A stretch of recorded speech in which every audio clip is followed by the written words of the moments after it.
তো ওই খাতার মধ্যে নোট করে রাখো এবং এই ক্লাসটা ভালো করে বোঝো, তাহলে তোমাদের মোটামুটি 10-15 মিনিটের মধ্যে একটা চ্যাপ্টার পুরো শেষ হয়ে যাবে, ঠিক না? তো মনোযোগ, অর্থায়নের সূচনা। তাহলে শুরুতে আসতেছে যে অর্থায়ন, শুরুতে শব্দটা কি আসতেছে? সূচনা মানে আমরা জানি শুরু, আর অর্থায়ন মানে কি সেটা আমরা বুঝবো। এর দ্বারা পড়লে তোমরা বুঝতে পারবা যে অর্থ কিভাবে একটা ব্যবসার মধ্যে, অর্থ বা টাকা যেটাই হোক, কিভাবে পরিবাহিত হয় একটা ব্যবসার মধ্যে, বিনিয়োগ কিভাবে সিদ্ধান্ত নিতে হয়। তুমি যে একটা ইনভেস্ট করবা, টাকাকে কোনো একটা জায়গায় ইনভেস্ট করবা কোনো ব্যবসার মধ্যে, সেটা কিভাবে করবা সেই সিদ্ধান্তটা তুমি নিতে পারবা এই চ্যাপ্টারটা পড়তে পারলে ভালো করে, ঠিক আছে?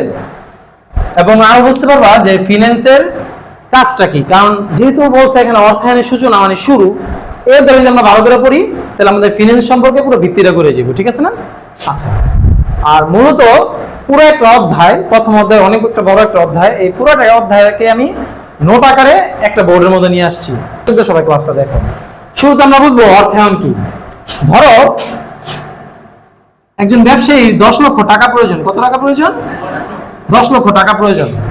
এখন এই 10 লক্ষ টাকার প্রয়োজন, এই টাকাটা সে বিভিন্ন দিক থেকে কিন্তু সংগ্রহ করবো, টাকার পরিমাণ তার কম না, 10 লাখ টাকা। দেখা যায় সে 5 লাখ টাকা নিজের নিজস্ব যে তহবিল আছে, নিজের জমানো টাকা, নিজের তহবিল থেকে সে কি করলো, 5 লাখ টাকা সে সংগ্রহ করলো। তারপর সে কি করলো, আত্মীয় স্বজন থেকে ধরো 3 লাখ টাকা নিল, আর বাকি 2 লাখ টাকা ধরো সে ব্যাংক ঋণ বা যে কোনো একটা প্রতিষ্ঠান থেকে বা গ্রামের মহাজন থেকে সে ঋণ নিল। এগুলা কি সে টাকাগুলো সংগ্রহ করছে, 10 লাখ টাকা তার কাছে আসলো। এখন এই টাকা নিয়ে কি সে কোনো নিয়ে বসে থাকবে? অবশ্যই না। এই টাকাগুলো সে কি করবো, আমরা ইনভেস্ট করবো। ধরো সে একটা কি বলে এটা, কসমেটিক্স এর একটা ধরো কোম্পানি দিতে চাইতেছে, তো সে ধরো সাপোজ কিছু টাকা দিয়া, ধরো 7 লাখ টাকা দিয়া সে সাবান তৈরি করলো, 2 লাখ টাকা দিয়ে সে শ্যাম্পু তৈরি করলো, আর 1 লাখ টাকা দিয়ে সে কি করলো, লোশন তৈরি করলো। ধরো জাস্ট এক্সাম্পল দিচ্ছি এগুলো বোঝানোর জন্য, ঠিক আছে? আচ্ছা, তুমি কি বলতেছো? এই যে আচ্ছা, এখন এই যে টাকাগুলো সংগ্রহ করলাম, সংগ্রহ করার পরে এগুলো আবার বিভিন্ন খাতে, এদিকে আমি লস হিসাবে দিছি? নিশ্চয়ই এখান থেকে আমার লাভের আশায় দিছি, আমি এগুলো ইনভেস্টগুলো করছি। এগুলো আমি কি করছি, লাভের আশা বিভিন্ন খাতে আমি ইনভেস্ট করছি, বিনিয়োগ করছি। এই টাকা অর্থ সংগ্রহ করে বিভিন্ন লাভজনক খাতে বিনিয়োগ করাকে অর্থায়ন বলে। বুঝতে পারছো জিনিসটা? তাহলে আমরা লিখতে পারি না অর্থায়ন কাকে বলে বলো তো? যে বিভিন্ন উৎস থেকে, বিভিন্ন উৎস থেকে, ওই যে নিজস্ব তহবিল, আত্মীয় স্বজন, ব্যাংক ঋণ, এটা হলো উৎস। উৎস থেকে অর্থ সংগ্রহ করে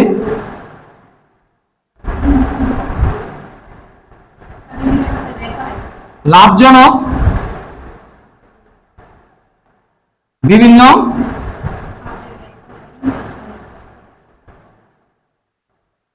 খাতে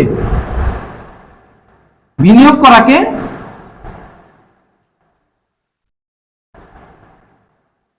অর্থায়ন বলে। সবাই বুঝতে পারছো অর্থায়ন জিনিসটা কি? এবার আসো, এই অর্থায়ন এত একটা ইম্পর্টেন্ট জিনিস, কারণ এছাড়া তো কোনো বিজনেসই চলবো না।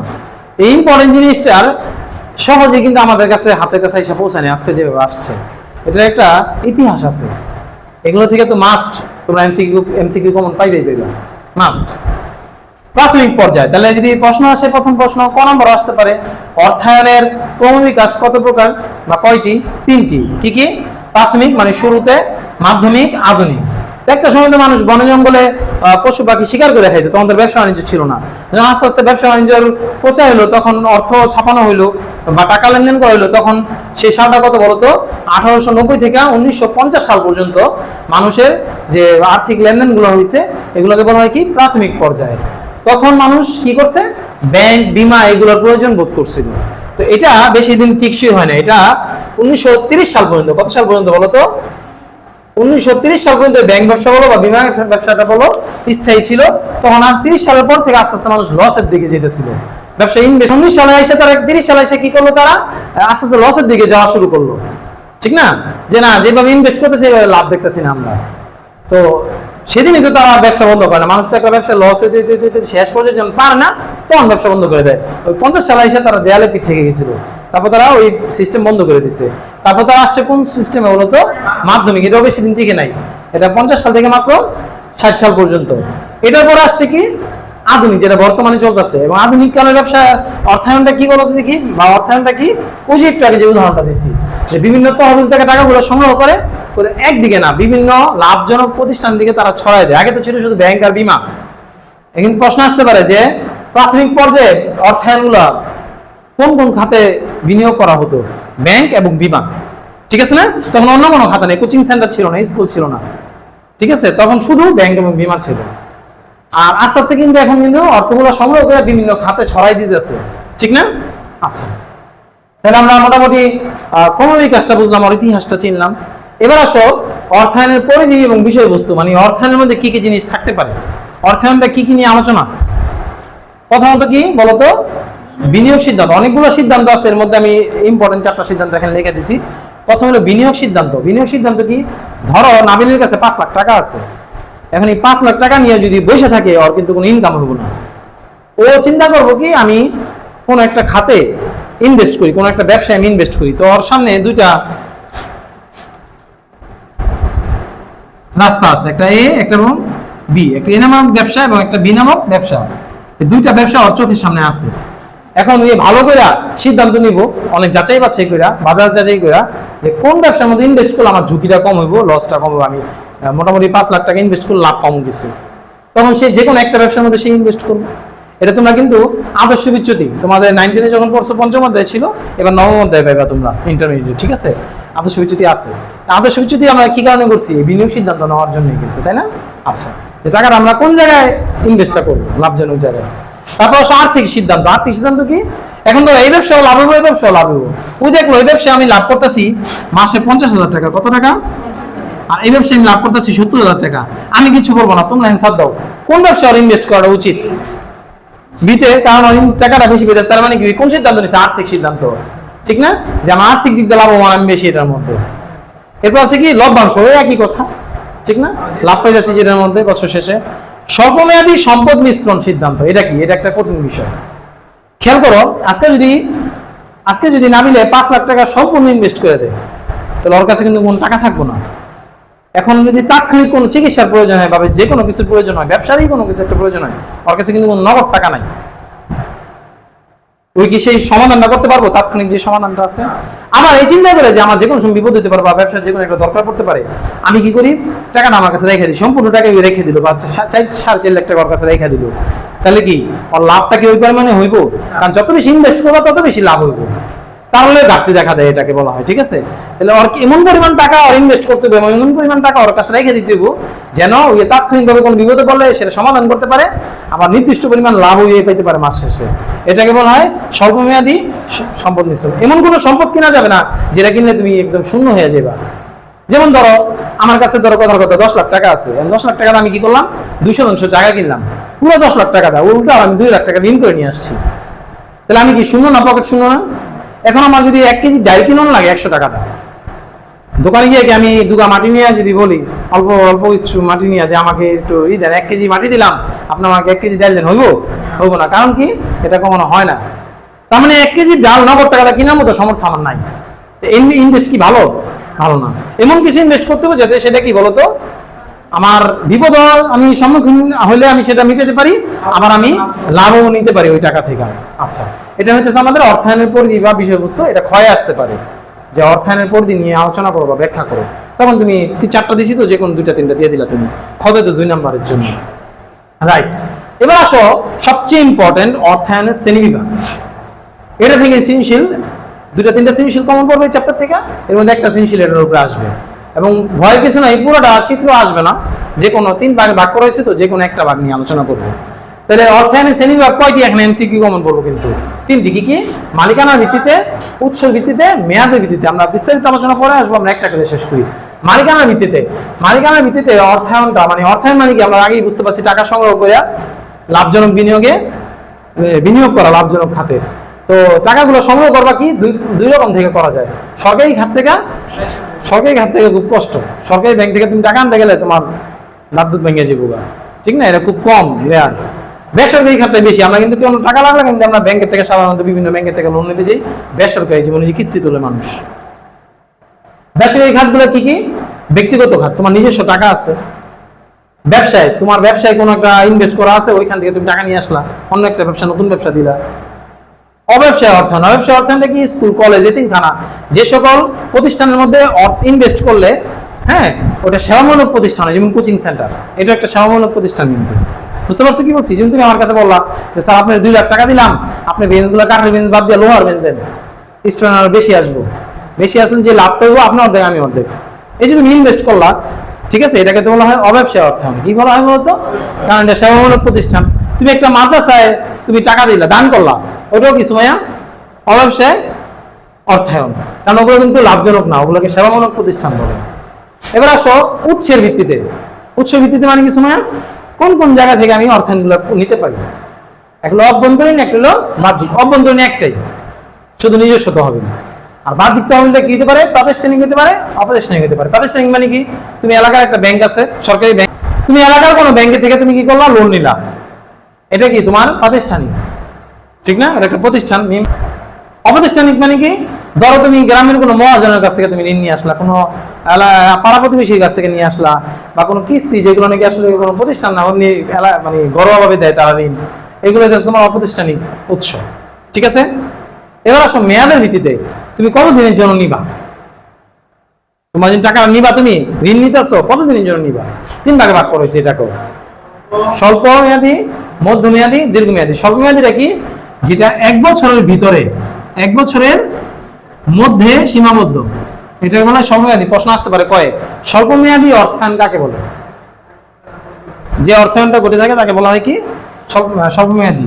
আর মধ্যমেয়াদী মানে কি বলতো? 1 থেকে 5 বছর, গুড, 1 থেকে। আর দীর্ঘমেয়াদী কি বলতো? 5 বছরের অধিক সময়ের জন্য যে ঋণটা নেওয়া হয় বা অর্থায়নটা করা হয়, সেটাকে দীর্ঘমেয়াদী অর্থায়ন বলা হয়। তোমাকে টপিকগুলো মোটামুটি বুঝতে পারছো না? ঠিক আছে, এবার আসো পোর্টফোলিও। এটা একটা আলোচনা করি আগে, তারপরে এদিকে আসতেছি। পোর্টফোলিওটা কি? আমার সবচেয়ে ফেভারিট একটা সাবজেক্ট, মানে বিষয় এটা, এবং এটা পরীক্ষায় 100% এটা থেকে একটা সৃজনশীল আসবে। পোর্টফোলিও আছে যে তুমি দেখো, এবার আসো পোর্টফোলিওটা কি? দেখো তোমার যে মূলধনটা ছিল না বিল 10 লাখ টাকা, এই 10 লাখ টাকা কিন্তু তুমি এক জায়গায় ইনভেস্ট করো নাই। তুমি কি করছো বলো তো আসমা? তুমি সাবানের জায়গায় ইনভেস্ট করছো, ঠিক না? তুমি একটা সাবানের কোম্পানি দিছো, তারপর তুমি শ্যাম্পুতে ইনভেস্ট করছো, আবার তুমি লোশন ইনভেস্ট করছো, ঠিক না? এখন তো গ্রীষ্মকাল, গরমের মধ্যে কি কেউ লোশন দেয়? তাহলে তোমার কিন্তু লোশনের কোম্পানিটা বা মেশিনটা বন্ধ হয়ে গেছে, কিন্তু তোমার কিন্তু ব্যবসা লস খাওয়া নাই সম্পূর্ণ, কারণ বাকি দুইটা কিন্তু তোমার চলমান আছে। তার মানে কি? তুমি টাকা যদি শুধুমাত্র লোশনের ক্ষেত্রে ইনভেস্ট করতে, তোমার কিন্তু পুরো ব্যবসায়ী বন্ধ থাকতো। আমার ধরো তুমি সাপোজ আরেকটা সহজ উদাহরণ দিই, সুতি কাপড় আছে না, পাতলা কাপড়, আবার জ্যাকেট মানে মোটা কাপড়, পশমের মোটা কাপড় যেগুলা, তুমি ধরো 10 লাখ টাকা, তুমি 5 লাখ টাকা কি করলা? সুতি কাপড়ের মধ্যে ইনভেস্ট করলা, মেশিন কিনলা। আর গরমের কাপড়ের জন্য, শীতের কাপড়ের জন্য তুমি 5 লাখ টাকা ইনভেস্ট করলা। যখন শীতের সিজন, তখন কিন্তু 4-5 মাস তোমার গরমের কাপড় চলে না, পাতলা কাপড় কি চলে, তখন মানুষ মোটা কাপড় পরে, তখন কিন্তু ওই মেশিনটা বন্ধ হইলো। কিন্তু বর্তমানে কিন্তু শীতের মেশিনটা চলমান রয়েছে, লস কিন্তু পুরোপুরি খাওয়া নাই। আবার যদি শীতকালীন মেশিনটা তোমার বন্ধ হয়ে যায়, গরমকালীন মেশিনটা কিন্তু চলমান আছে। তাহলে এক ব্যবসা বন্ধ হলে কিন্তু আরেক ব্যবসা চলমান থাকে, এটাকে বলে পোর্টফোলিও। মানে তোমার ইনভেস্টটা তুমি এক জায়গায় না করে বিভিন্ন জায়গায় ভাগ করে দিচ্ছ, লস খেলেও কিন্তু কম খেবা। কারণ সব ব্যবসায় 5 ব্যবসায় তুমি ইনভেস্ট করছো, 5 ব্যবসাতে একসাথে লস খেতে না।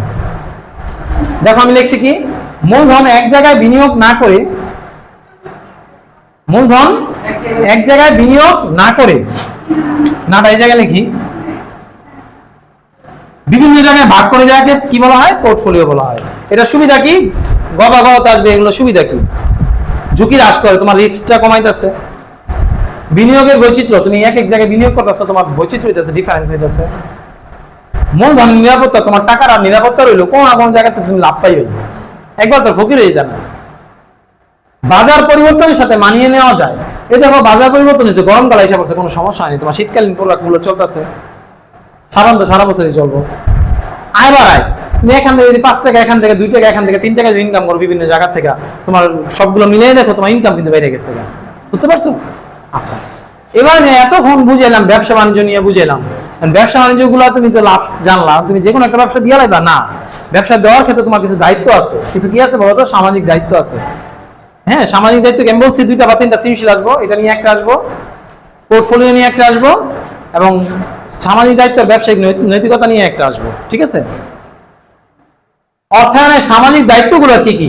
অর্থায়নের এই সামাজিক দায়িত্ব এখানে 5টা মুখস্থ করলে হবে। তুমি এগুলো সব নোট করে ফেলবে আমি যেভাবে দিচ্ছি। কি কি বলতো? জনকল্যাণ। তুমি একটা ব্যবসা দিলেই হইব না, যাতে জনগণের কল্যাণ হয় চিন্তা করতে হবে। তোমরা কিন্তু এগুলো একটু বিবরণ দিবা হালকা করে, একটু দিলে তো 4 দিবে না তোমাকে, ঠিক না? একটু হালকা বিবরণ দিবা, পয়েন্টগুলো লিখে দিচ্ছি। পরিবেশ সংরক্ষণ। তুমি একটা ইট খোলা দিলা, ইট খোলা তো চিনো, যেখানে ইট বানায়। তুমি বাজার বা মানুষের সমাগম যেখানে, তুমি ওই মাঝখানে একটা ইট খোলা দিয়ে দিলে হইব? কারণ এগুলোতে কিন্তু প্রচুর কার্বন ডাই অক্সাইড কিন্তু বের হয়। শ্রমিক কল্যাণ। তুমি যাদের কাজ করে তাদের বেতন দেওয়া হইব, তাদের কল্যাণের কথা চিন্তা করতে হবে, তাদের বেতন বৃদ্ধির কথা চিন্তা করতে হইব। কর পরিশোধ। সরকারকে ঠিক মতো কর দিতে হবে, ট্যাক্স দিতে হইব। অবৈধ অর্থায়ন পরিহার। অবৈধ কোনো অর্থায়ন করা যাবে না, ঠিক না? কোনো জুয়া, তারপরে আছে তোমার মাদক, অস্ত্র, এগুলো ব্যবসার মধ্যে অর্থায়ন করা যাবে না। এগুলো কি তোমার একটা দায়িত্বের মধ্যে পড়ে না, বলো? আচ্ছা, এবার আসো লাস্ট টপিক, ব্যবসায়িক নৈতিকতা। নৈতিকতা মানে কি বুঝো তো? সততা। সততা ধরে রাখতে হবে ব্যবসা করতে গেলে। এটা কি কি? সততা ও স্বচ্ছতা। তুমি এটা ইচ্ছা হলে 2টা পয়েন্ট বানাইতে পারো। সততা 1 নম্বরে দিলা, 2 নম্বরে স্বচ্ছতা দিলা। ব্যবসা করতে গেলে তোমার সততা ধরে রাখতে হবে, কাস্টমারের মাপে কম দেওয়া যাবে না, ঠকানো যাবে না। সুন্দর লেনদেন, কাস্টমারের সাথে লেনদেনটা সুন্দর করতে হবে, ভালো ব্যবহার করতে হবে। একটু বিবরণ দিবা হালকা করে, তোমরা তো রিডিং পড়বে এই বাসায় গিয়া। তথ্য গোপন না করা।